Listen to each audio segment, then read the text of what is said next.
Você deve ter acompanhado a discussão entre o Javier Milei e o Lula. E na discussão, o Javier Milei chamou o Lula de dinossauro, né? Idiota e ultrapassado. Tá, vamos lá. Esse assunto dá muito pano para manga ainda, dá muita discussão. Porque talvez com palavras mais, vamos dizer assim, mais brandas, William Vac, um jornalista muito conceituado no nosso Brasil, falou a mesma coisa que o Milei, que o Lula está ultrapassado, tem ideias antigas, é um dinossauro. Mas ele ainda fez uma analogia sobre as comparações do Lula com o Biden. Interessante. Acompanha aqui comigo. Matéria do Estadão, do William Vac. As ideias antigas do presidente Lula são o seu principal problema. Não é a idade. É porque é um dinossauro mesmo, é antiga. Lula vive em 2002, não tem nada a ver com o mundo real. E é por isso que ideias antigas não se adequam ao presente. Apelidar Lula de Biden da Silva está ganhando tração nas lacrações da internet, num tipo de ataque por parte de adversários mais habilidosos no espaço digital do que a corrente política do presidente brasileiro. A comparação, porém, é descabida, e eu concordo 100% que é descabida. Joe Biden é uma vítima clara de senilidade, definida como uma doença degenerativa, crônica, que afeta a memória, o raciocínio e o comportamento de pessoas idosas. E é literalmente isso que está acontecendo com o Biden. Salta aos olhos que Lula desfruta de condição física muito melhor que a do Biden e não precisa decidir nesse momento sobre reeleição. O problema principal para Lula é ser vítima de sua própria visão dos fatos e as ações disso decorrentes prejudiciais para ele mesmo. E eu acho que ele foi cirúrgico aqui ao definir o seguinte: o Biden está com problemas de saúde, o Lula, o problema é de visão de mundo mesmo. A visão do mundo do Lula não se encaixa ao Brasil. O Brasil não precisa de um Lula, mas ele está lá. Se ele vai ficar até o final do mandato, já não se sabe, porque as críticas estão cada vez maiores. E o pior, não sei se você sabe, tá subindo a hashtag aí, Lula Fujão. É um cara que não enfrenta os debates, é um cara que não enfrenta os problemas do Brasil de frente, só quer ficar viajando e passeando e falando besteira. Por exemplo, o dólar está disparando, está pior do que na época da pandemia. Por quê? Porque o Lula, no seu governo, tem um efeito mais catastrófico do que a própria pandemia. E na hora que ele é perguntado, ele simplesmente foge. E vazou um vídeo aí, que os jornalistas liberaram, do Lula fugindo, né, da responsabilidade em responder sobre a alta do dólar. Dá uma olhada.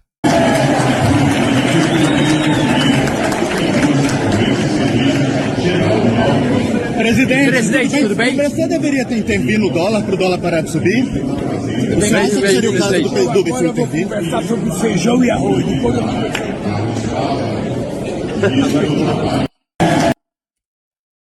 Se fosse o Bolsonaro, a matéria era Bolsonaro odeia a imprensa. Se fosse o Bolsonaro, a matéria é Bolsonaro foge mais uma vez da imprensa. Se fosse o Bolsonaro, a matéria era Bolsonaro, o homem que não fala com a imprensa. Bolsonaro, o fujão. Bolsonaro fugindo de novo. Não era? Mas não, é o Lula. A imprensa não trata disso, né? A imprensa que apanhou quando o Maduro veio ao Brasil, não abriu a boca. Vai abrir a boca agora que o Lula ignora a imprensa e não quer dar, sabe, falas, prestar esclarecimento ao Brasil sobre os absurdos do seu próprio governo? Não tem como, né? Não tem como isso dar certo. Mas vê pelo lado positivo. Pelo menos ele não fez igual na tragédia do Rio Grande do Sul e falou que tá torcendo pro Grêmio e pro Inter, né? Pelo menos isso. E aí, lembra daquela frase, o meme, o golpe tá aí, cai quem quer? Vamos lá, o golpe tá aí, cai quem quer. O Haddad anunciou o corte de 25 bilhões e disse que o Lula determinou o cumprimento do arcabouço. Tá. História da carochinha. A gente está escutando isso desde o período de campanha. Nós já estamos, né, em 2024, já passou 1 ano e meio do governo, e agora ele me promete fazer isso para o ano que vem. Você já acreditou na picanha e na cervejinha? Você ainda acredita que ela vai chegar? Ah, esquece, não vai chegar. Mas só que ele prometeu cortar 25,9 bilhões de gastos obrigatórios. Tá. Então, presta atenção. É só você analisar com critério o que está acontecendo de verdade. Vai cortar da onde? O pai dos pobres? Pois é, dos pobres. Olha só, eu não vou nem colocar a entrevista aqui. Quem quiser, vai no canal da Bárbara, do Te Atualizei lá e acompanha. Foi ela que publicou, né? Ela escreveu ainda Engole o L e faz o choro. Pois é, 29 bilhões em corte de gastos com benefícios sociais. Pente fino. O pai dos pobres, eles disseram. Pois é, o Lula depois de pressionar, não, agora eu vou cortar gastos. De onde? Você que é aposentado, você que é pensionista, você que recebe aí uma bolsa, um auxílio, vai vir um pente fino, daquele de arrancar piolho mesmo, sabe? Por isso chama pente fino, porque vai arrancando piolhos, tá? Vai arrebentar com o mais pobre. O golpe tá aí, cai quem quer. Você acha mesmo que o Lula vai ter coragem de cortar gastos dos juízes? O STF acabou de liberar uma ação para julgamento que libera 1 bilhão para os juízes. Você acha que o Lula vai mexer com isso? Não, meu pequeno gafanhoto, não vai. Você acha que ele vai tirar dos ministros, das compras de emendas? Não, não vai não. Então, cuidado para não cair no golpe mais uma vez. A picanha nem a cervejinha não chegou. Quem dirá, se chegar o pé de galinha, você já está com sorte, tá? E aí, matéria da revista Ceará agora para vocês. Após disparada do dólar, Lula diz que seu governo tem compromisso e responsabilidade. Abre aspas, não joga o dinheiro fora. Pode deixar sua risada, vai. O Lula dizendo que não joga o dinheiro do trabalhador fora, do pagador de impostos fora. Ah, é piada, né? Só pode ser piada, só pode ser brincadeira. Sabe? E o pessoal não tá deixando barato mais, não. Eu andei dando uma observada nas redes sociais, cara, e o pessoal tá sem medo nenhum de vir fazer críticas nas redes sociais. Olha só, o Lula postou nas suas redes sociais, agora há pouco, 16 minutos atrás. Eu sonho e trabalho para um país mais desenvolvido e com um padrão de classe média para todos os brasileiros. Todo mundo quer ter uma vida boa, comer bem e vestir bem. Olha o que o internauta escreveu, Rafael Zucco. Se você e o PT, que governaram o país durante boa parte do século, não são responsáveis por essa tragédia de fome, miséria, corrupção que assolam o Brasil, a culpa deve ser minha ou do Bolsonaro, que prometemos picanha e entregamos pé de galinha, né, pé de frango hipertaxado. Meu amigo, já não engana o povo mais não. Já não tá tão simples mais enganar o povo. E, detalhe, nem a imprensa tá a fim de passar pano mais pro Lula. Nem o Estadão, até o UOL tá começando a desvencilhar, até a Globo tá começando a desvencilhar do Lula, né? A Folha de São Paulo, por sua vez, tá mostrando a realidade dos fatos. Lula anda pagando aí de inaugurador de obras, né? Sem contar que tem milhares de obras paradas e nada vai ser entregue no governo dele. E ainda tinha gente, canalha, matéria de jornal, canalha, que dizia, o Bolsonaro só está entregando as obras do Lula. Que bom que ele pegou as obras do Lula, estava terminando e entregando. Eram muitas matérias onde o Bolsonaro entregava as obras que o Lula tinha deixado parado. E estava certo. Agora, o Lula está fazendo a mesma coisa, só que é uma aqui e outra colar. Nem as obras, né, que ele tinha, ele não está concluindo. Folha de São Paulo. Obra inaugurada por Lula em Campinas teve 77% dos recursos liberados sob Bolsonaro. Aí fica fácil, né? Aí fica muito fácil o Lula vir fazer inauguração de obra com dinheiro da gestão anterior, falar que a gestão anterior entregou o país arrasado com uma faixa de Gaza e, no final das contas, querer colher os louros sobre essa situação. É tenso. Vamos lá. Eu tinha comentado com vocês que eu ia falar sobre essa matéria da Carla Zambelli. Benedita da Silva aciona justiça contra Zambelli por fala polêmica. Pois é. A Carla Zambelli tá tendo muita dor de cabeça com as falas dela e ela sabe que ela tá na mira, né, da esquerda o tempo todo. A deputada federal Benedita da Silva acionou a justiça contra Carla Zambelli após ser chamada de, abre aspas, Chica da Silva, fecha aspas, pela parlamentar bolsonarista. A fala que comparou a petista com a escrava protagonista da novela dos anos 90 aconteceu durante uma live nesta terça-feira. Abre aspas. As medidas necessárias já estão sendo tomadas. Obrigado a todo mundo que prestou solidariedade e mandou lindas mensagens, disse Benedita da Silva em publicação no X, antigo Twitter. Estou nessa vida política há mais tempo do que essa deputada tem de vida e cheguei aqui com respeito, trabalho e muita luta. Em nota encaminhada ao Metrópolis, a assessoria de Benedita da Silva informou que a deputada, por meio da liderança do PT na Câmara dos Deputados, entrou com a representação criminal contra Zambelli na Procuradoria-Geral da República.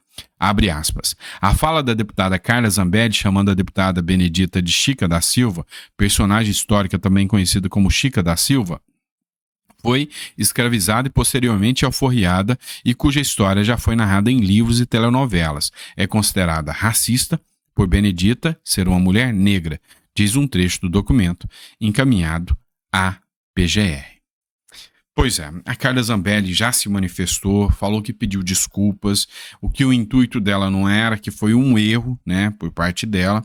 Só que assim, é como eu disse, há não sei se é uma cultura, não sei se gera mais engajamento nas redes, e eu acredito que sim, tá? Gera mais engajamento, sim. Eu consigo perceber em alguns canais, inclusive de políticos brasileiros, há uma cultura da direita muito grande, e a esquerda faz isso também, de ficar colocando apelidos, de ficar, fazendo aquela boa e velha lacração em cima das pessoas, tá?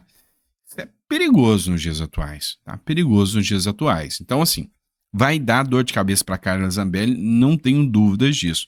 Mas é óbvio, tem, ou deveria ter no Brasil, devido processo legal, a análise dos fatos, se a intenção, se houve o dolo, a vontade dela era isso, ou se realmente foi um erro, tudo isso aí tem que ser averiguado. Sei que é mais um problema para a Carla Zambelli enfrentar agora. Não tenho dúvidas que é mais uma dor de cabeça para ela a partir dessa declaração que ela fez aí.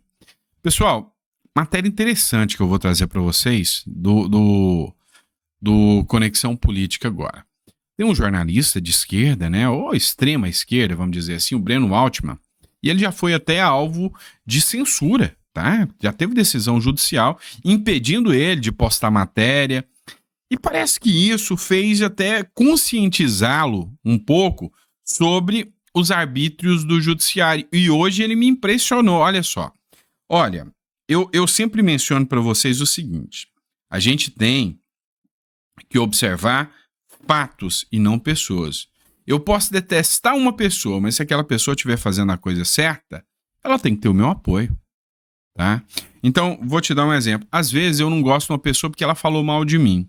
E ela falou mal de mim, mas eu detesto ela. Mas ela tá ajudando muitas pessoas e eu tenho que ficar calado, eu não tenho que criar um atrito com ela. Então, o Breno Altman é um cara de esquerda? É.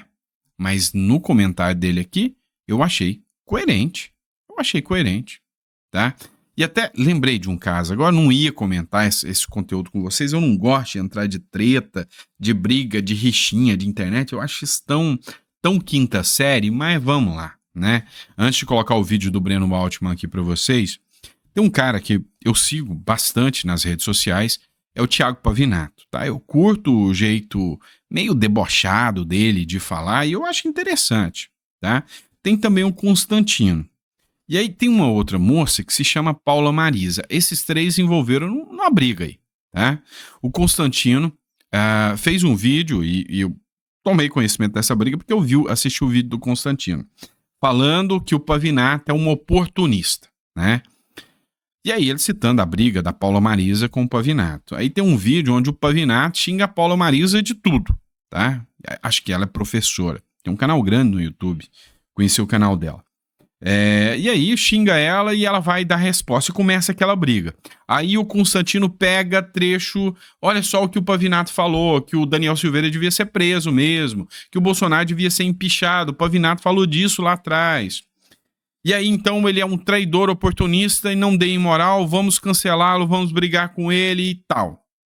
Eu não penso assim, tá? Eu sou totalmente contrário a esse tipo de postura, até porque, se você for observar, eu já jogo o jogo pra vocês de cara, para que ninguém venha com mimizento aí tentar me cancelar. Eu fiz críticas ao Bolsonaro também lá atrás. Acho que ele deveria ter postura com relação ao ramagem, tá? Não deveria ter aceitado a decisão do STF. Há a possibilidade do próprio Bolsonaro estar no livro do Alexandre de Moraes, a previsão de que o próprio presidente da República, ao considerar uma decisão do Supremo inconstitucional, ele mesmo pode questionar essa decisão ante ao Supremo e não acatar, tá? Então, tem a questão do ramagem, tem a questão da nomeação do Augusto Aras, tem a questão de pós-eleições. Eu acho que ele deveria ter chegado e soltado o verbo. Não, o negócio é o seguinte, militares, esquece esse negócio e bola pra frente. Então eu tenho as críticas. Você vai pegar vídeo meu aí, né? Na época mesmo, eu fiz vídeo falando, olha, pessoal, militar, desculpa aí, mas esses grandes generais aí pensam no umbigo dos dedos. Os soldados, assim, a parte de baixo são pessoas que pensam no Brasil, mas a alta elite, cara, tá preocupado em manter as regalias deles. Vocês sabem disso. É o que você tá vendo hoje, tá o retrato. Quando eu fiz o vídeo, eu fui xingado, inclusive para pessoas aí, né? Fui xingado, ofendido, e depois o 8 de janeiro chegou e as pessoas falam, nossa, aquele cara chato lá tava certo, né? E é isso, então a gente tem que ter muito consciência no que fala. E eu acho que essas brigas internas só geram conflitos.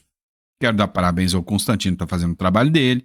A própria Paula Marisa, lá eu não conheço os vídeos dela, mas tá fazendo o papel dela de fazer as críticas. E eu curto pra caramba o Pavinato. Se for assim, eu acho que vocês têm que cancelar o Bolsonaro. Porque o Bolsonaro tem um vídeo dele que circula lá de trás, onde ele fala que votou no Lula. Né? Então, assim, gente, não leva a ferro e fogo, não é assim que funciona. Falou, tá certo?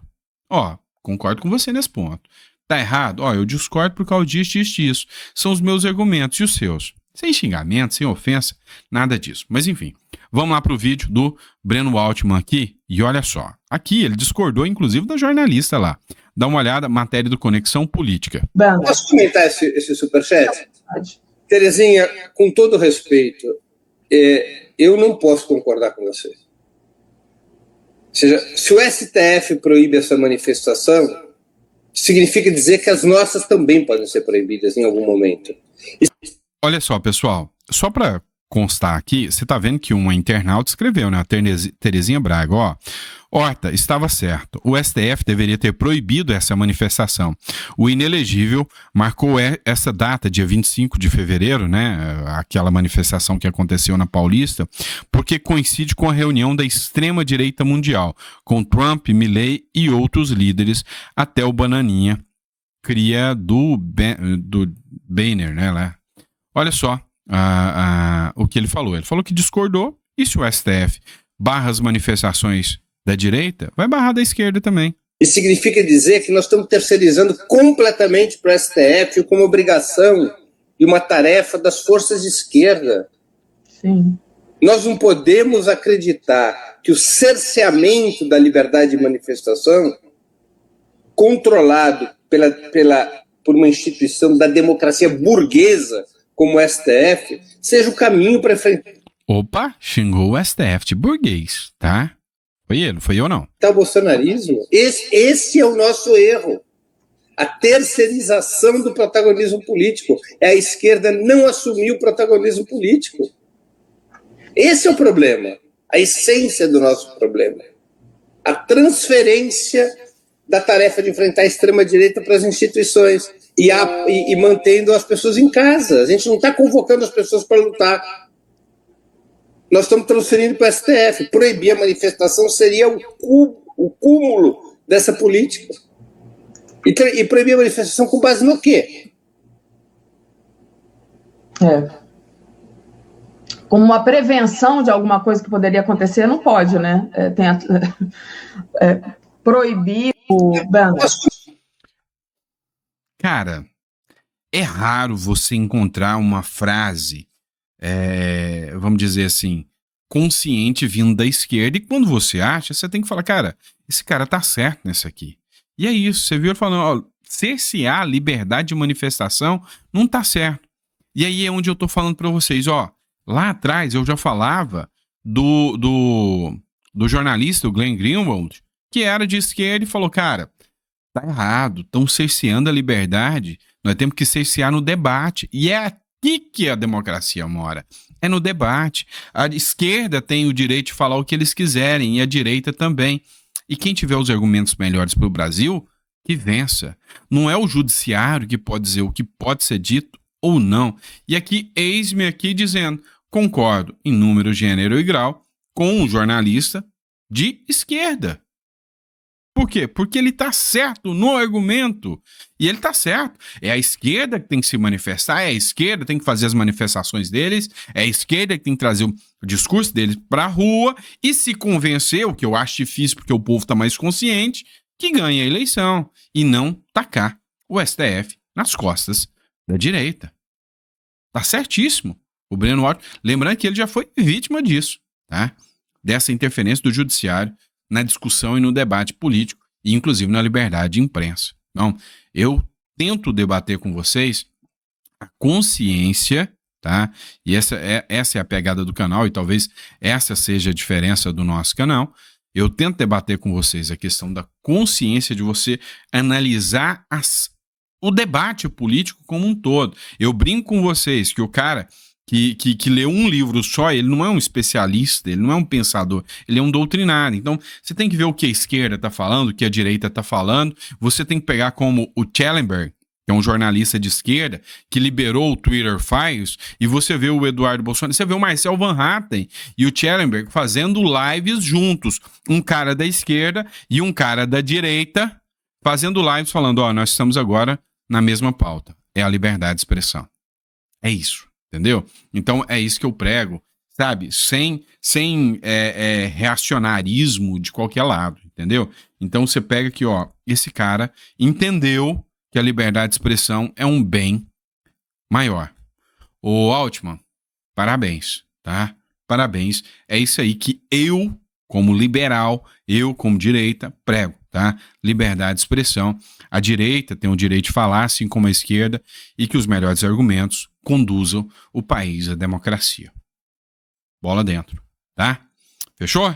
Pessoal, é isso, tá? Obrigado por ter acompanhado mais um editorial. A gente volta, tá? Daqui a pouquinho, tá? 4 horas da tarde, se você quiser acompanhar o chat ao vivo, entra lá.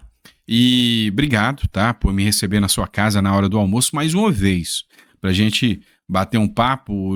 A gente que já virou... sei lá, não sei nem te definir o que esse canal virou. Se isso é um jornal, se isso é um comentário, só mais um maluco com o celular na mão, com um computador na mão, mas assim, uma coisa eu sei, gente que acredita que o Brasil ainda pode dar certo, mas com diálogo, né, sabe, com consciência, coisa séria, tá? Dá pra resolver esse problema aqui ainda, tá certo? Obrigado, pessoal, fica com Deus e eu vejo vocês no próximo editorial.